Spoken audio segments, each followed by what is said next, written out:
রাজনৈতিক প্রসঙ্গে যাওয়ার আগে আমি জিষ্ণুদাকে জিজ্ঞেস করছি, জিষ্ণুদা, এটা কিন্তু মেনে নেওয়া যায় না, এত সংখ্যক মতুয়া সম্প্রদায়ের মানুষ, হিন্দু শরণার্থীদের নাম, সেগুলো এত কিছু হলো, এত শক্ত আইন, তারপরেও কিছু হিন্দু শরণার্থী তারা বাংলার জেলে জেলে পড়ছে, তাদেরকে নাকি পুলিশি হয়রানি করা যাবে না, তারপরেও মমতা বন্দ্যোপাধ্যায়ের পুলিশ তাদেরকে জেলে পাঠাচ্ছে।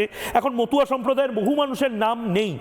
এই বনগাঁ এবং এই গোটা উত্তর চব্বিশ পরগনা নদিয়া বেল্টে এত মানুষ আপনাদের দিকে বা ভারত সরকারের দিকে তাকিয়ে থাকে, বিজেপির দিকে তাকিয়ে থাকে, তাদের কি দোষ বলুন তো জিষ্ণুদা?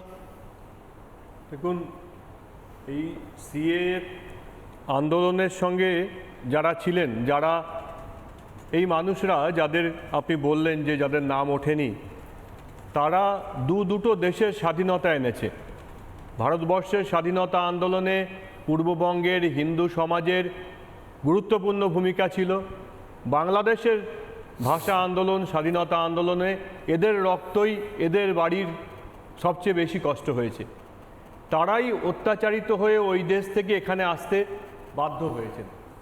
কিন্তু আপনি যে বললেন যে এখনো পর্যন্ত নাম ওঠেনি কেন, যদি আপনি দেখেন তাহলে ডাইরেক্টর অফ সেন্সাস অপারেশন থেকে শুরু করে, মানে state level state empowered committee থেকে শুরু করে ডিস্ট্রিক্ট লেভেল কমিটির তারা এই যে এত কিছু বলছেন না, যে দত্তা এটা নিয়ে সুপ্রিম কোর্টে উনি বলতে গেলেন, যদি দেখেন কি কি কারণের জন্য একজন সব কিছু হারিয়ে তার মায়ের সামনে মেয়ের সামনে মা ধর্ষিতা হয়েছেন, তার বাচ্চাটাকে নিয়ে কোনো মতে এখানে চলে আসতে পেরেছেন, তার কাছে যা যা প্রশ্ন করা হয়েছে ডিস্ট্রিক্ট লেভেল কমিটিতে, তারপরে স্টেট এম্পাওয়ার্ড কমিটিতে তাদের নাম যেভাবে বাদ দেওয়া হয়েছিল, যে কোনো হৃদয়বান মানুষের তাদের প্রাণ কাঁদবে।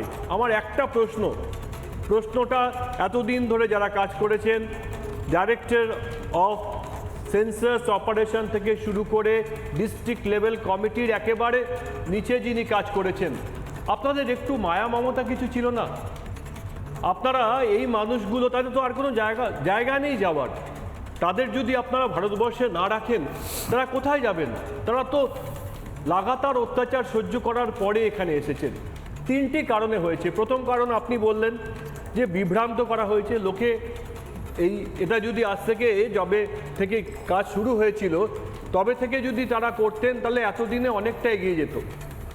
প্রাথমিকভাবে আমাদের বাঙালি হিন্দুর ইতিহাসে এই সব অপরাধীদের নাম লেখা থাকবে যারা সিএএতে মানুষকে আবেদন করতে বাধা দিয়েছিলেন, ভুল বুঝিয়েছিলেন। দ্বিতীয়ত, কিন্তু তারা ভুল বুঝলেনও বা কেন জিষ্ণুদা? মানে এটা তো নিজের ভালো তো অনেক মানুষ যাদের মানসিক স্থিতিশীলতা নেই তারাও বোঝে। দেখুন, আপনার শিক্ষাগত যোগ্যতা, আপনি যে জায়গায় আছেন সবটা দেখতে পাচ্ছেন, বার্তায় ভিউ থেকে দেখার পরে বলছেন।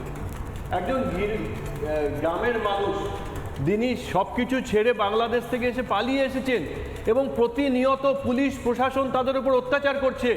আজকে সিএ এটা আসার আগে পর্যন্ত পূর্ব বাংলার মানুষের জন্য কেউ কখনো বলেনি। এই সবকটা স্টেশনে এরা সকলে আছেন যারা উদ্বাস্তু আন্দোলনের সঙ্গে যুক্ত। পুলিশের নিয়মিত টাকা খাওয়ার ব্যবস্থা ছিল যে পূর্ব বাংলা থেকে আসা মানুষ।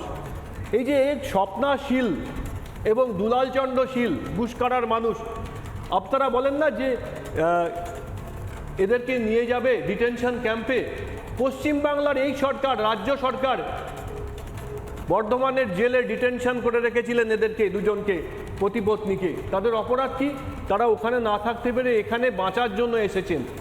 দেখুন, যে অপরাধ এই কোনো ক্ষেত্রে ধরুন পোস্ট অফিসের বা অন্য জায়গায় রাজনৈতিক ইউনিয়নের চাপের জন্যে, কোনো ক্ষেত্রে সরাসরি রাজনৈতিক দলের চাপের জন্য, যারা এই অসহায় মানুষগুলোকে ঠকিয়েছেন তাদেরকে, ওই যে বললেন দত্তা, তার থেকেও খারাপ, কোনো জায়গায় কুমারের ইউটা ভুল করে লেখা নেই, তার জন্য তার কাগজটাকে ফেরত পাঠিয়ে দিয়েছেন, তাকে এফিডেভিট করে তারপরে আসতে হয়েছে।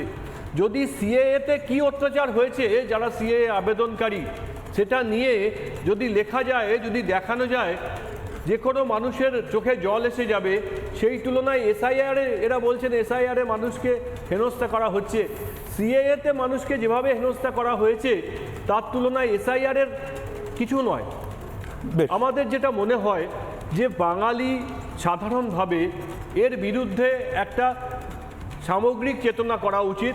প্রত্যেকটা পাড়ায় পাড়ায় এই যে সময়টা দেওয়া হয়েছে, যে এম্পাওয়ার্ড কমিটির আরও দুটো প্যারালাল ভার্টিক্যাল তৈরি করা হয়েছে, আমরা যদি সত্যি মনে করি যে আমাদের নিজেদের ভাষায় কথা বলা মানুষগুলোর, অসহায় মানুষের জন্যে কিছু করা প্রয়োজন, আগামী 7 দিন 8 দিন আপনারা নিজেদের সময় বের করে ওই মানুষদের সহযোগিতা করুন। ঠিক। এবং এবং এবং নানা ধরনের কন্টেন্ট দেখার জন্য লাইক করুন, শেয়ার করুন আমাদের ফেসবুক পেজ, সাবস্ক্রাইব করুন আমাদের ইউটিউব চ্যানেল। পাশাপাশি অন্যান্য ব্রেকিং নিউজের জন্য অবশ্যই চোখ রাখুন রিপাবলিক বাংলায়।